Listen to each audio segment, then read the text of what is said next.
evaluasi terkait dengan latihan yang kita ajarkan. Tadi misalkan tarik nafas dalam, Pak Andri masih ingat enggak tadi tarik nafas dalamnya caranya?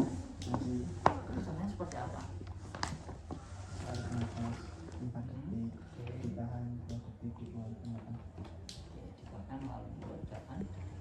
Benar sekali. Bisa dicontohkan sekali lagi? Bisa. Monggo.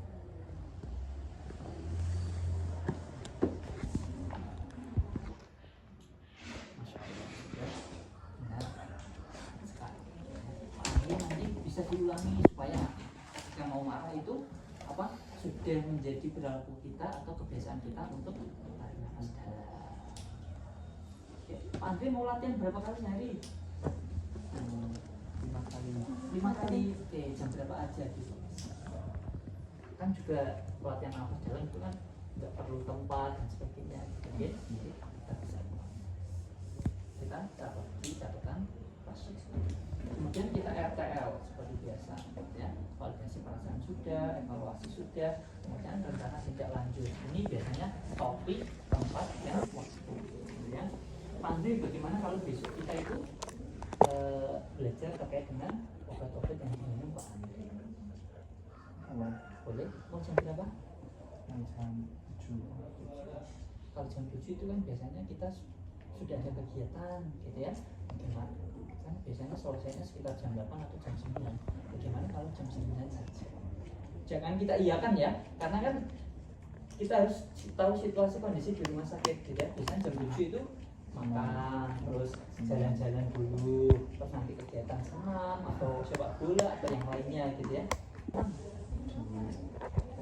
Di teras, jadi besok kita jam 9 ngobrol-ngobrol lagi terkait dengan obat yang diberikan oleh Pak Andri. Kita ketemu di teras.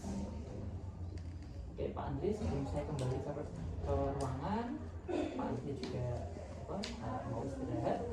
Ada yang ditanyakan tidak? Sudah cukup ya. Silakan Pak Andri istirahat. Nanti jika butuh bantuan bisa panggil saya di Merstation atau di ruang perawat. Jadi semoga Pak Andri dapat sembuh. Assalamualaikum warahmatullahi wabarakatuh. Kan kondisinya seperti itu ya. Kemudian Pak Andi, bagaimana kalau kita ngobrol-ngobrol? Mau tidak? Ya.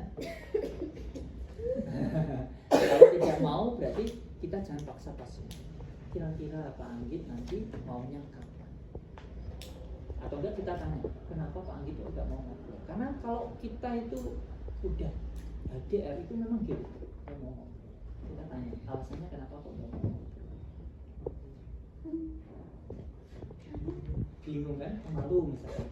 Pak Anggit tidak perlu malu, kan saya di sini perawat, gitu ya. Tugasnya adalah merawat Pak Anggit. Kalau Pak Anggit nggak mau ngobrol, nggak mau ngomong, ya nanti Pak Anggit nggak sembuh. Pak Anggit mau sembuh bisa. Mau ya? Mau Pak Anggit nanti kita ngobrol sebentar aja nggak apa-apa, gitu ya. Syukur nanti Pak Anggit juga mau sambil Pak Anggit kalau boleh tahu, kita kaji aspek positif yang dimiliki oleh pasien. Pak Anggit sebelumnya bekerja sebagai apa? Kan kita baca RM dulu ya. Yeah. RM sudah tahu, oh pasiennya bekerja. Bisa saja dia bilang, saya dulu nggak kerja, gitu ya. Nggak tahu, kan kita juga klarifikasi ya. Maksudnya di data itu data dari mana? Misalnya informannya keluarga kemungkinan valid karena keluarga. Kalau dia ditemukan di jalan, ya nggak valid, ya kan?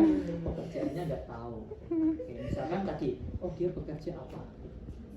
Meskipun dia bilang apa? Nggak bekerja atau nggak ngapa-ngapain, gitu ya. Kita bisa to the point atau kita ini mau kerja apa dulu wes? CEO. Mana? CEO Batu Cangar. Apa? CEO Batu Cangar. Maksudnya gini, kalau orang sudah bekerja, pikirnya kita berarti kan dia bisa ngapa-ngapain dong. Iya. Wong yang nganggur aja bisa ngapa-ngapain, apa yang kerja? Ya, oke. Mau apa contohnya aja? Misal kerja kantoran. warga kantoran. Mm-mm. Ada bidang spesifik nggak? Maksudnya ini untuk kita bisa Oh, mengolah manajer. komunikasinya. Oh iya. Atau enggak paling gampang petani lah. Iya, Ya, petani. petani gitu aja ya. Kayaknya CEO kok kayaknya keduren terus habis itu gangguan jiwa ya bisa saja ya. Nah, nyatanya yang setelah apa pilkada pemilu itu ya banyak yang gangguan jiwa. DPR. Misalkan petani gampang ya. Oke Pak Anggit, di rumah punya sawah nggak? Meskipun kita nggak bilang dia petani ya. Punya. Punya ya. Sering ke sawah enggak? Dulu sebelum masuk ke rumah sakit. Sering ya. Biasanya kalau di sawah Pak Anggit itu nanam apa? Jadi kan kita tanpa harus bilang Pak Anggit punya aspek positif apa ya. Oh iya. Jangankan Pak Anggit, Anda aja bingung. Coba ya, Iya. Mbak Tena punya aspek positif apa? Anggit biasanya nanam apa? Sawit gitu. Enggak ya? Nyawit nih orang. Nanam padi ya. Biasanya kalau Pak Anggit nanam padi masih ingat nggak prosesnya seperti apa? Membuat benihnya dulu gitu ya, atau enggak benihnya awal sawahnya kita kasih air terus Dibajak. dibajak, terus nanti benihnya kalau buat sendiri ya buat sendiri, kalau beli ya berarti beli. Kalau kita tanya pasien, berarti kan pasien punya aspek positif, apalagi sawah itu wah kreatif itu. Iya.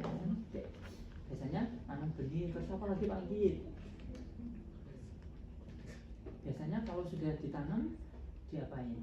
Dikasih pupuk enggak? Iya, dikasih Dikasih pupuk. pupuk. Terus Pak Anggit biasanya di situ padinya itu ada kayak suket bahasa Rumput. ya. Ada rumputnya atau apa kalau yang ganggu-ganggu gulma atau apa gitu kan. Kita Hama, sistem hama. hamanya gitu. Itu biasanya Pak Anggit diapain? Seperti itu. Skip. Sama di dulu itu. Pak Anggit kalau apa bisa nyapu enggak? Boleh kita stimulasi pasiennya. Ngapain? Ngerapin tempat tidur. Oke, 2 kita catat ya. Kalau kita ingat sih nggak apa-apa. Yang ketiga selain tadi nyapu, ngerapiin tempat tidur, nyuci baju atau nyuci piring? Nyuci baju ya, nyuci piring, oke, nyuci baju, nyuci piring. Mungkin nanti nyuci bajunya tidak, tetapi kalau kita belajar menyapu, oke ya. Terus Pak Anggit masih ingat nggak cara nyapu gimana? Cara nyapu gimana? Srek. Sapu. Ya, Sorok. Tangan. Tangan enggak tangan lah, udah 2 itu aja. Iya. Oke. Cara menyapu Di sapu-sapu. Diseret-seret. Apa ya? oke, misal ini ada sampah di situ, di situ, di situ, gimana? Dikumpulin jadi Di satu. tengah atau di pojok? Di tengah. Ya, Di pojok ya. Atau diambil Satu-satu. pakai sarap. oke lah, kita nggak usah pusing-pusing ke pasiennya gitu. Kalau ada sini, pokoknya dia mau nyapu dulu. Ya. Jadi tadi kalau misalkan ada kotoran atau sampah, kemudian kita pakai sapu dan sorok, kemudian kita masukkan ke melakukannya. Saya contohin dulu ya. Kalau sudah, oke, Pak Anggit mau mencoba, silakan di. Sudah bagus. Mendayung perahu.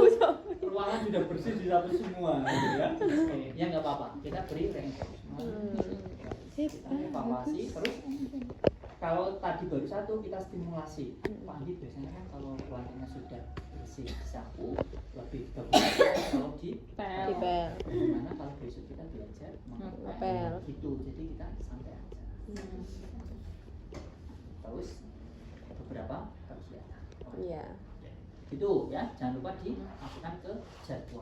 Ada yang mau ditanyakan atau